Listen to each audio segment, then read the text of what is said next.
100 anh em. Chủ máy đang test thử anh em.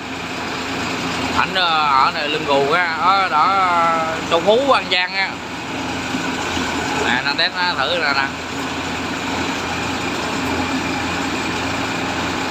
Chủ máy đang test thử nè.